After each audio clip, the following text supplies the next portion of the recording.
मेरा दूसरा प्यार, true love story in Hindi.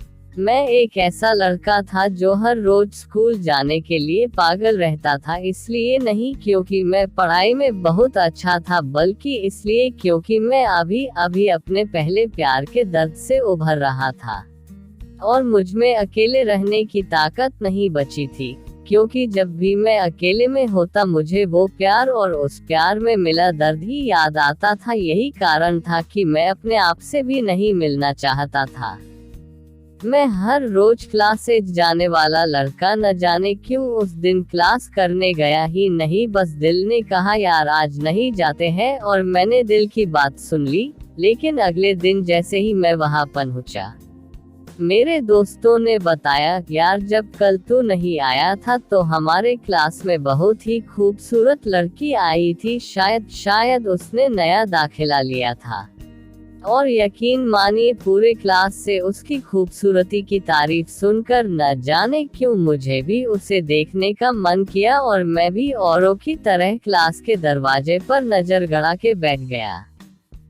लगभग 1 घंटे के इंतजार के बाद वो अपने फ्रेंड के साथ आई और बड़े प्यार से बोली, मैम मे आई कम इन।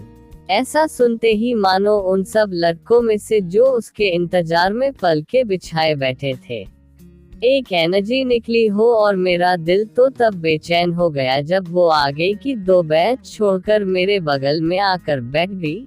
उस दिन मैंने पाए में भले ही कुछ न सीख हो, लेकिन लड़कियों को देखकर बाल और शर्ट को ठीक करना तो लगभग सीख ही गया था।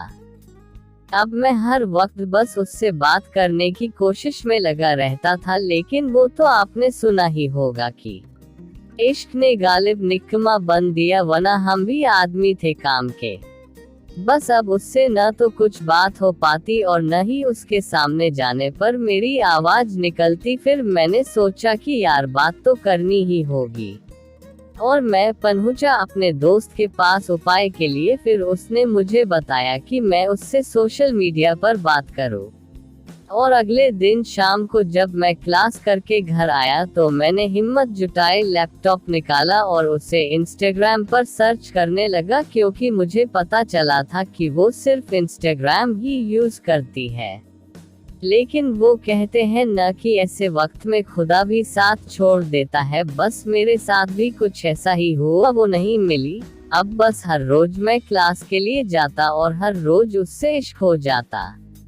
एक दिन ऐसे ही इंस्टाग्राम चलाते हुए अचानक उसकी आईडी मुझे दिखी और मैंने बिना कुछ सोचे समझे फटाक से उसे फॉलो का रिक्वेस्ट भेज दिया और बस सो गया। लेकिन सोने से पहले मैंने एक पेज का प्रपोजल लिखा और उसे सेव करके सो गया। जब मैं अगले दिन उठा तो मैंने इंस्टा खोला और देखना चाहा कि उसने मेरा रिक्वेस्ट एक्सेप्ट किया या नहीं, लेकिन मैंने देखा कि उसकी आईडी मुझे नहीं मिल रही है। और फिर घंटों परेशान होने के बाद पता चला कि उसने मुझे ब्लॉक कर दिया है।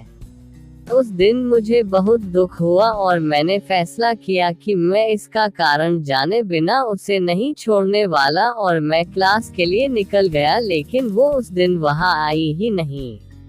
सिर्फ उस दिन ही नहीं बल्कि वो किसी भी दिन वहां नहीं आई। सबने अपनी क्लासेज खत्म की और आगे की तैयारी में लग गए, और मैंने भी इश्क करना छोड़ दिया था। लेकिन मैं बस उसे इतना बताना चाहता था कि मैं उससे कितना प्यार करता हूँ। और एक दिन अचानक उसका मैसेज आया, हेलो कैसे हो।